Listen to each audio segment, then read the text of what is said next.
बहुत अच्छे से जानता हूं इस समय तुम्हारी सबसे बड़ी कंफ्यूजन क्या है। तुम कहो तो बता दूं, बता डालो सर। तुम्हें यह समझ में नहीं आ रहा किस चैप्टर को कितनी इंपॉर्टेंस दें, किसे कितना टाइम दें, पहले कौन सा करें बाद में कौन सा करें, जनवरी 26 के लिए इंपॉर्टेंट क्या है, कैटेगरी ए बी सी कौन से अकाउंटिंग स्टैंडर्ड को किस वे में कवर अप करें। ये एक सिंगल वीडियो आपकी सभी समस्याओं का समाधान देगी। अंत तक जरूर देखना। मैं ये भी बताऊंगा पहले कौन सा पढ़ना है और उस चैप्टर में कहां से क्वेश्चन एक्सपेक्टेड है एग्जैक्टली जनवरी 26 के अंदर, और उसके बाद किसको प्रायोरिटी पे किसको बाद में लेकर के चलना है, कौन सा आप छोड़ सकते हो, और एमसीक्यू के लिए कौन से अकाउंटिंग स्टैंडर्ड इंपॉर्टेंट है, एमसीक्यू केस स्टडी कहां से एक्सपेक्टेड है, ये सब जवाब इस एक सिंगल वीडियो में। तो लाइक कर सकते हो बच्चा पार्टी। आपको लगता है एक लाइक बनता है? हाँ सर जी कर देते हैं फटाफट। वीडियो का लाइक टारगेट 30 लाइक्स का रखते हैं, मुझे पूरा यकीन है आप कंप्लीट करा देंगे। लाइक कर दीजिए। बिना किसी देरी के शुरू करते हैं, लेके प्रभु का नाम।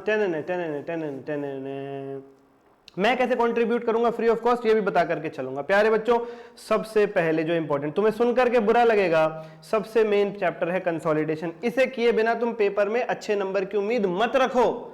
ले दे के पास होगे पर ओवरऑल एग्रीगेट नहीं बनेगा, दिक्कत आएगी। करो करो करो। सर अब समय नहीं है, अब इसे शुरू से कैसे शुरू करें? मुझे डीएम करो 8851007100। 1 घंटे में ट्रिक वे में कंसोलिडेशन की पीडीएफ भी दूंगा तुम्हें, और 1 घंटे में सारे स्टडी मैट के क्वेश्चंस भी करा दूंगा। Don't worry at all. दूसरी, अच्छा हाँ, कंसोलिडेशन में इस बार ना थोड़ी सी एडजस्टमेंट्स एक्सपेक्टेड है। बहुत समय से नॉमिनल क्वेश्चन आ रहा है, तो एडजस्टमेंट्स पर इस बार फोकस करना पड़ेगा आपको कंसोलिडेशन में।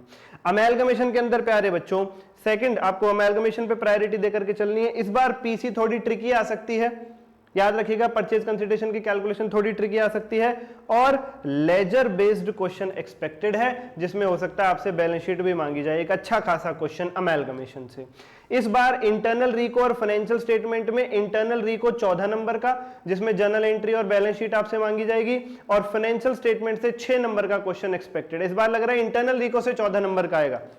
पिछले 2 अटेम्प्ट से लगातार फाइनेंशियल स्टेटमेंट से आ रहा है 14 नंबर का, और इंटरनल रीको से 6 का आ रहा है। इस बार रिवर्स होने के चांसेस हैं। और फाइनेंशियल स्टेटमेंट में जो डिविडेंड का रेट है, जो हमारे पीवाईक्यू में आईटीबी में भी एक क्वेश्चन है, डिविडेंड का रेट कितना दे सकते हैं, कब कैसे मैक्सिमम, वो वाला क्वेश्चन यहां पर एक्सपेक्टेड है। और ये सब कुछ मात्र 35 आवर्स में मैंने कराया हुआ है। पूरा module 3 AS, RTB, PYQ, chapter wise test, MCQ, सब कुछ। उसके लिए भी डीएम करो, या वीडियो के डिस्क्रिप्शन में एक नॉमिनल से प्राइस का बैच है। 35 आवर्स में ऑर्गेनाइज्ड वे में सब कुछ मिलेगा आपको। शुरू से स्क्रैच से शुरू करोगे तो भी समझ में आएगा। बायबैक, प्यारे बच्चों, बायबैक से जो 3 फॉर्मूलेज हम लगाते हैं, वो वाला क्वेश्चन एक्सपेक्टेड है कि आपको मैक्सिमम परमिसिबल बायबैक निकालना पड़ेगा इस बारी।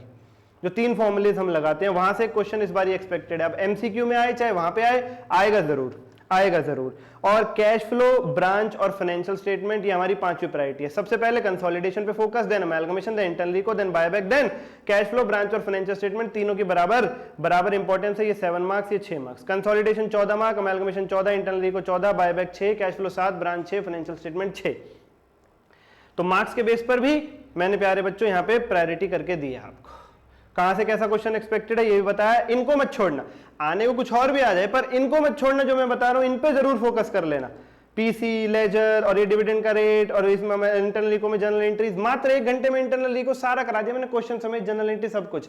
बैच लो यार, डीएम करो तुम मुझे बिल्कुल स्क्रैच से। अकाउंटिंग स्टैंडर्ड कैटेगरी ए में कौन से हैं, बी में कौन से हैं, और एमसीक्यू के लिए कौन से इंपॉर्टेंट है बताता हूं, ध्यान से सुन लीजिएगा, ध्यान से सुन लीजिएगा। लेकिन इससे पहले एक जानकारी दे दूं बच्चा पार्टी आपको। हमारे पास ये अकाउंटिंग स्टैंडर्ड की हमने ये ट्रिगर बुक बनाई हुई है। इसके अंदर मात्र 60 पेज है, आगे पीछे मिला करके। पहली बार भी पढ़ोगे तो कीवर्ड और डिटेल कॉन्सेप्ट सब कवर हो जाएगा, मात्र 60 पेजेस में आगे पीछे। सेल्फ स्टडी से भी हो जाएगा। इसका डेमो आप देखना चाहते हैं, वीडियो के डिस्क्रिप्शन में लिंक मिल जाएगा। पाने के लिए डीएम कर सकते हैं। कैटेगरी ए, प्यारे प्यारे बच्चों, अकाउंटिंग स्टैंडर्ड 2 से इस बार क्वेश्चन बहुत ज्यादा एक्सपेक्टेड है। गलती से भी छोड़ने की गलती मत कर देना। ऑफ कोर्स 7, 9, 11, 13 इन्वेस्टमेंट अकाउंटिंग, 18, 19, 20, 22 और 28 ये तो प्रायोरिटी पे हैं। इनको तो करना ही करना है, इनको छोड़ने का सोचना भी मत। पहली बात तो सब कुछ ही करो, मैं लगातार कहता हूं। फिर भी अगर इस सिचुएशन में फंसे हुए कुछ छोड़ना पड़ रहा है तो प्यारे बच्चों कैटेगरी ए वाले गलती से भी मत छोड़ देना। अभी थोड़ी देर में कैटेगरी सी बताऊंगा जो छोड़ सकते हो। अगर छोड़ सकते हो, अगर फंसे हुए तो कर सकते हो तो उन्हें भी करो। मैं तो नहीं कह रहा कि छोड़ के ही जाओ, मैं आपकी सिचुएशन पे बात कर रहा हूं। उसके बाद अगला नंबर 4, 5, 10, 12, 15, 16, 17, 26। ये प्यारे बच्चों, ये प्यारे बच्चों, इनको अब आप प्रायोरिटी पे ए कैटेगरी वालों को ले लो। उसके बाद बी वाले भी करने हैं। हाँ, इतना ए वाले थोड़े मजबूत कर लो, बी वाले थोड़े हल्के हल्के कहीं मैराथन से देख लो। हमने तो 12 घंटे में 1 से लेकर 29 तक सारे account standard with study material के सारे क्वेश्चंस करवा दिए A to Z।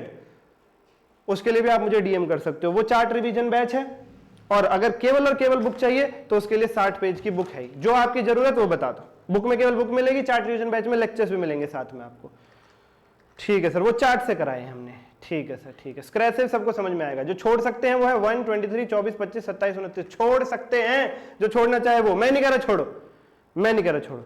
ठीक है सर जी, ठीक है सर जी। और प्यारे प्यारे बच्चों, एमसीक्यू के लिए जो ये हमने मार्क कर रखे हाईलाइट यहाँ पे 2, 7, 9, 11, 22 और 10, 12, 16 और 17 एमसीक्यू के स्टडीज के लिए ये अकाउंटिंग स्टैंडर्ड्स बेहद इंपॉर्टेंट है। और इन अकाउंटिंग स्टैंडर्ड के साथ साथ कैश फ्लो, बायबैक ये भी हो जाते हैं इंपॉर्टेंट।